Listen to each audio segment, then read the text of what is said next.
right to be here Right. to say how you've been impacted by this crime against you. Yes, Thank you for being here today. thank you. Your Honor, and to Mr. Eddie Burns. On February the 7th, 2018, you changed my whole life.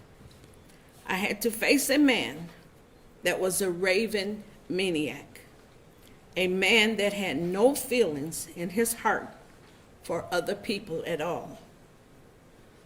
All you wanted was my money that I worked for.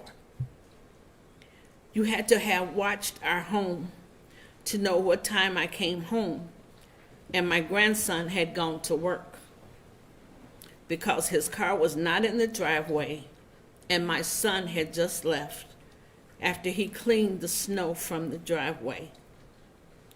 You knew it was only two old people that could not defend themselves from you. And now, the changes in my life. My children have to come from across town to see me in the house when I get home if my grandson is not at work. Mr. Burns, I am afraid every time I come home, when I come in my driveway, I think of you. Mr. Burns, you beat me so bad that the braces I have to wear on my left leg, you stomped me so hard the brace broke half in two. I couldn't get up.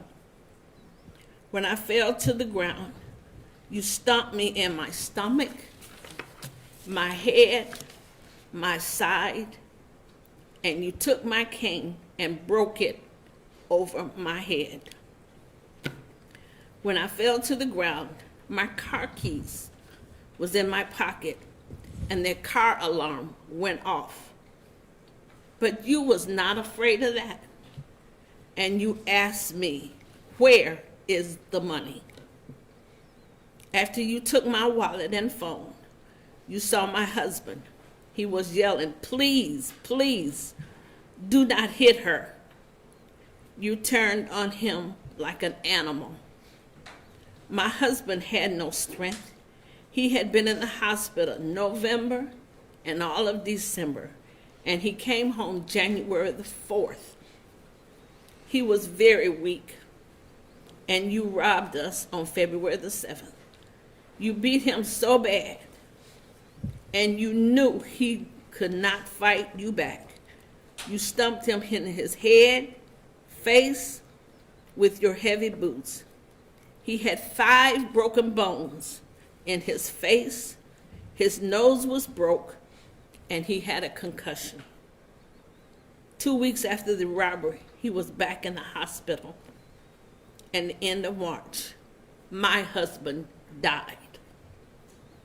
He did not recover from the beating that you gave us.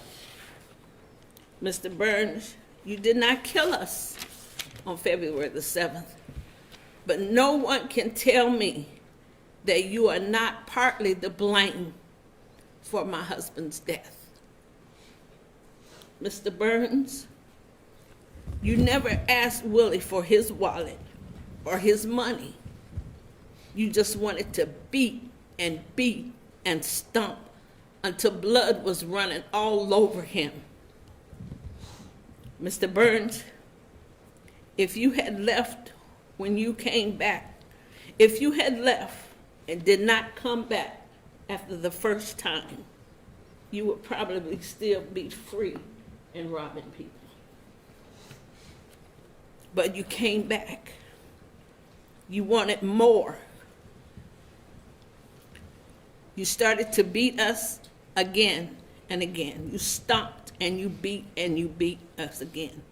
My husband covered me up with his body so I would not get any more licks on my head. He begged him, please don't hit my wife, please.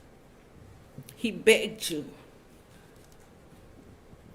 All my husband could do with blood all over his face is to cover me up with his body.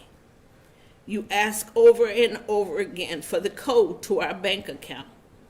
And my husband said, I don't know the code.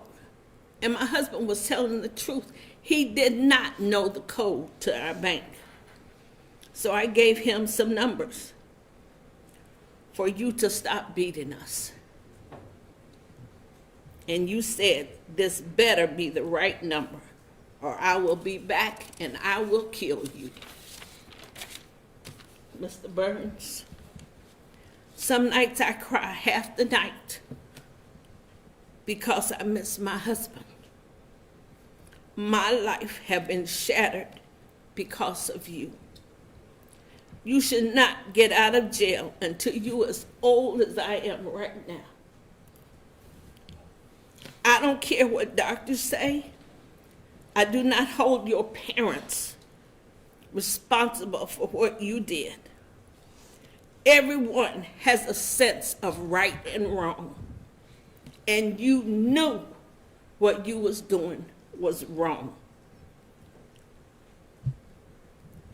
Mr. Burns, when you make a decision to do something, there is consequences behind that decision. And you should face your consequences today. Thank you. Ms. Watts, thank you. Sorry for your loss. Sorry for the experience that you went through. Thank you for being here today.